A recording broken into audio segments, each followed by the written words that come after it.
4, 3, 2, 1। जीवन का सुख। नीतू की उम्र भी केवल 10 साल थी। कानपुर के एक छोटे से मोहल्ले में वह एक पुराने हवेली जैसे मकान में अपनी मां दुलारी के साथ रहती थी। कानपुर में आज से करीब 30 साल पहले दुलारी की शादी हुई थी।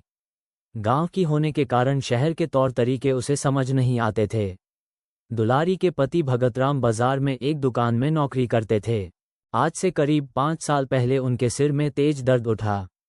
अस्पताल ले गए। वहां सारे टेस्ट हुए तो डॉक्टर ने बताया इन्हें ब्रेन ट्यूमर है।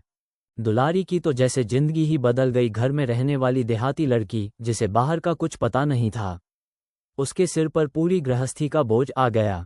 साथ ही पति के इलाज के लिए पैसों का इंतजाम भी करना था। दुलारी ने किसी तरह हिम्मत करके घर से बाहर जाकर काम ढूंढा। 1-2 घरों में उसे साफ सफाई और खाना बनाने का काम मिल गया। दुलारी सुबह जल्दी से खाना बनाकर और नीतू को भगत जी के पास छोड़कर काम पर निकल जाती थी। घरों में काम करके दोपहर को वह घर आती और पति और बच्ची को खाना खिलाकर जल्दी जल्दी 2 निवाले खाकर वापस शाम के काम के लिए चली जाती थी। इसी बीच भगत जी की तबीयत बिगड़ती चली जा रही थी।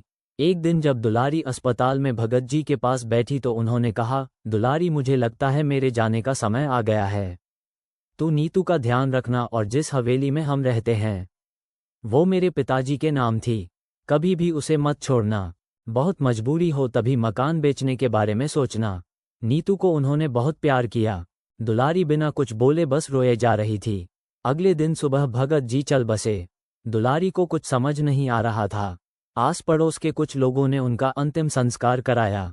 किसी तरह 13वीं की गई। 13वीं के 2 दिन बाद ही भगत जी के रिश्तेदार मकान पर हिस्से का दावा करने लगे। लेकिन इन 13 दिनों में और भगत जी के आखिरी शब्दों ने दुलारी को मजबूत कर दिया। दुलारी सारी बात सुनकर सबके सामने आकर खड़ी हो गई और बोली, ये हवेली मेरे ससुर जी के नाम थी और मेरे पति उनके इकलौते बेटे थे। इस पर अब मेरा और मेरी बेटी का हक है। आप सब लोग चले जाइए यहाँ से। दुलारी की बात सुनकर जो रिश्तेदार उसे सीधा समझकर हवेली लेना चाहते थे चुपचाप वापस लौट गए। दुलारी सुबह ही नीतू को लेकर काम पर निकल जाती और शाम तक काम करे घर आती थी। वो सारी जिम्मेदारी संभाल रही थी। उसका एक ही मकसद रह गया था, नीतू को पढ़ा लिखा कर काबिल बनाना। कुछ दिन बाद दुलारी पैसे इकट्ठे करके नीतू का एक स्कूल में दाखिला करा दिया। धीरे धीरे समय बीत रहा था। आज नीतू 10 साल की हो गई थी। एक दिन दुलारी जब शाम को घर आए तो नीतू ने उससे कहा, मम्मी आज एक आदमी आया था, ये खत दे गया है। दुलारी ने कहा, बेटा जरा इसे पढ़कर सुना, मुझे तो पढ़ना नहीं आता है। नीतू ने लिफाफा खोला और बोली, अरे माँ ये तो इंग्लिश में है। इतनी इंग्लिश तो मैं भी नहीं जानती हूँ। दुलारी ने उससे खत ले लिया और अपने पास संभाल कर रख लिया। अगले दिन वह जिस घर में काम करती थी उसकी मालकिन से खत पढ़वाया। उन्होंने बताया कि तुम्हारी हवेली बहुत पुरानी है, सरकार वहां उसे एक स्मारक बनाना चाहती है। ये सुनकर दुलारी के होश उड़ गए। नहीं नहीं मालकिन, आप इसका जवाब लिख दो, हमें नहीं बेचना अपना घर, हम कहाँ जाएंगे। ये सुनकर उसकी मालकिन ने कहा, दुलारी चिंता मत करो, मैं इसके बारे में पता करूंगी, लेकिन जहां तक मुझे पता है तुम्हें इसके बदले में सरकार बहुत सारा पैसा देगी। दुलारी ने कहा, मालकिन हम पैसा लेकर क्या करेंगे, हमारा गुजारा तो हो ही जाता है।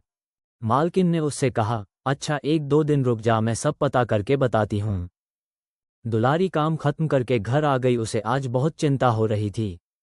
न जाने सरकार कब उसका घर छीन ले। वो कहाँ जाएगी, नीतू का क्या होगा। 2 दिन में दुलारी बहुत परेशान हो गई। 2 दिन बाद उसकी मालकिन ने बताया, दुलारी तेरी तो किस्मत खुल गई। जानती है इस घर के बदले तुझे करोड़ों रुपये मिलेंगे। इससे तू हमारे से भी बड़ा घर ले सकती है। उसके बाद भी इतना पैसा बचेगा कि तुझे कभी काम करने की जरूरत नहीं पड़ेगी। दुलारी को कुछ समझ नहीं आया। उसकी मालकिन बहुत अच्छी थी, उन्होंने सारा काम करवा दिया। दुलारी को बहुत सा पैसा मिला। उसने अपनी मालकिन की मदद से एक घर भी ले लिया। बाकी पैसे उन्होंने बैंक में जमा करवा दिए, जिसका हर महीने ब्याज आता था। दुलारी का सारा काम पूरा हो गया। वह अब अपने नए घर में पहुंच गई। एक दिन वह भगत जी की फोटो के सामने खड़े होकर रो रही थी। नीतू के पूछने पर उसने बताया कि देख बेटी, तेरे पिता के साथ मैं केवल 5 साल रही, लेकिन उन्होंने आखिरी वक्त में अपनी सूझबूझ से मुझे मकाने के लिए डटे रहने को कहा। जिससे आज हम यहाँ तक पहुँच पाए। अपने आखिरी समय में भी उन्होंने केवल हमारे बारे में सोचा। उस समय मैं कुछ नहीं जानती थी। हमारी हवेली पर तो रिश्तेदार ही कब्जा कर लेते। ये सुनकर नीतू की आंखों से भी आंसू बहने लगे। वो बोली, काश आज पापा जिंदा होते तो कितने खुश होते। ये सुनकर दुलारी ने कहा, बेटी वो तो अपना काम कर गए। मैंने भी उनका कहना मानकर हवेली को बचा लिया। बस अब उनकी एक और आखिरी इच्छा थी, वो तुझे पूरी करनी है। वे चाहते थे कि उनकी बेटी बहुत लायक बन जाए। नीतू ने कहा, माँ तुम चिंता मत करो, मैं एक दिन जरूर पापा का नाम रोशन करूंगी। दुलारी अब भी सभी घरों में काम करती थी। उसने नीतू का दाखिला एक बड़े स्कूल में करा दिया और अच्छी सी ट्यूशन भी लगवा दी थी। नीतू पढ़ाई करते हुए एक दिन आईएएस ऑफिसर बन गई। वो उस दिन घर आई और बोली, माँ देखो पापा का सपना पूरा हो गया। तुम्हारी बेटी कलेक्टर बन गई। माँ अब तुम्हें काम पर जाने की कोई ज़रूरत नहीं है, अब आप आराम करो। वैसे भी हमारे पास पैसे की कोई कमी नहीं है। दुलारी बहुत खुश हुई। बेटी आज तूने अपने पिता की आखिरी इच्छा भी पूरी कर दी। जानती है पैसों की ज़रूरत तो बहुत पहले ख़त्म हो गई थी, लेकिन मैं काम इसलिए करती थी जिस काम से तेरा पालन पोषण हुआ। उस काम की मैं बहुत इज्जत करती हूँ। दुलारी और नीतू दोनों भगत जी की फोटो के सामने खड़ी थीं। दुलारी ने कुछ देर उनसे बात की, फिर आकर पलंग पर बैठ गई। वो बोली, बस बेटी अब मेरा काम पूरा हो गया, अब मुझे मुक्ति मिल जाएगी। ये कहकर दुलारी एक और लुढ़क गई। नीतू ने भागकर उसे उठाया, लेकिन वह अब कहाँ, वो तो मुक्त हो चुकी थी। नीतू रोते रोते यही सोच रही थी, आखिर मेरी माँ ने क्यों कभी सुख नहीं उठा पाया। आज अब उनके सुख उठाने का समय आया तो भगवान ने उन्हें अपने पास बुला लिया। दोस्तों, आप लोग इस कहानी से क्या सीखा? कहानी का मतलब था, हर व्यक्ति को अपने हक की लड़ाई लड़नी चाहिए।